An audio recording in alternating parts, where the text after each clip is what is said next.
কারণ ও তো মেয়র চায় না, আদালত থেকে রায় দিয়েছে। আমার মনে হয় সে যদি বসে তাহলে জনগণের মানে দুর্ভোগ লাঘব এগুলো সব দুর্দশা সে দেখবেন। বয়সে যে উপদেষ্টাগুলো আসছে, আরে ভাই তোমরা ছোট, এখনো সময় আছে, রাজনীতি শিখো। আসিফ মাহমুদ ভূঁইয়া সচিব সে অন্যায় করে এবং এখানে সে জোর করে তার অফিস এখানে বসিয়েছে, একটি নতুন দল তৈরি করেছে এনসিপি, ওইটার মধ্যে তাকে যোগ দেওয়া উচিত।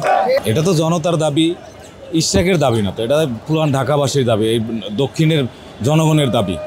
এটা আসিফ মাহমুদ সচিব ওর নিজের ইচ্ছাকৃত করতেছে এটা, কারণ ও তো মেয়র চায় না, আদালত থেকে রায় দিয়েছে।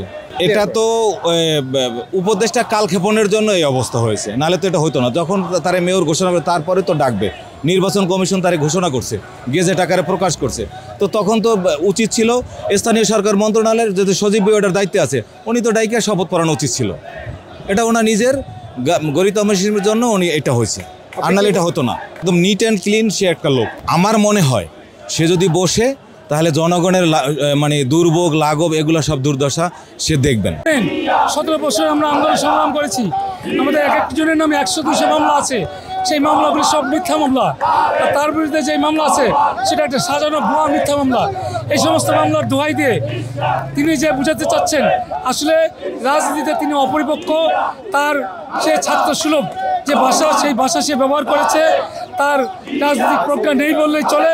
তাকে অবিলম্বে পদত্যাগ করে তাকে তার যে সংগঠন, তার যে একটি নতুন দল তৈরি করেছে এনসিপি, ওইটার মধ্যে তাকে যোগ দেওয়া উচিত।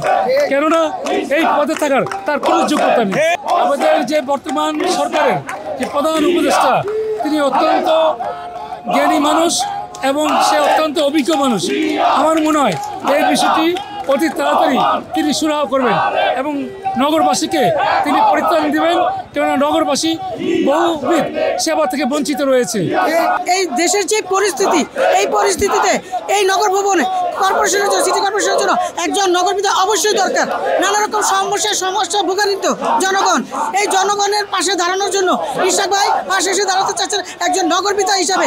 এবং আমি মনে করি সবাই দোষ দিচ্ছে যে আমরা কেন রাজপথে আন্দোলন করতেছি, অযথা। আমরা অযথা আন্দোলন করছি না।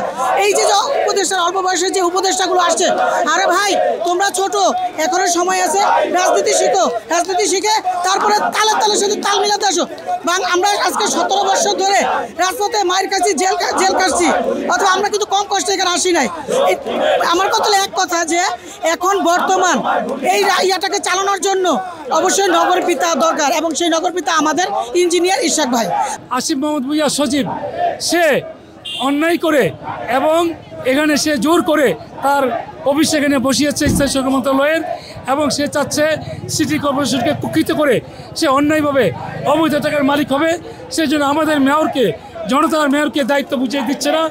এর প্রতিবাদে আমরা ঢাকা নগরবাসী যে পর্যন্ত আমাদের মেয়রকে তার দায়িত্ব বুঝিয়ে না দেওয়া হবে এবং শপথ পাঠ করা না হবে সে পর্যন্ত আমরা নগরবাসী আন্দোলন চালিয়ে যাব, এবং এর বিরোধ না হওয়া পর্যন্ত আমাদের এই আন্দোলন চলতে থাকবে।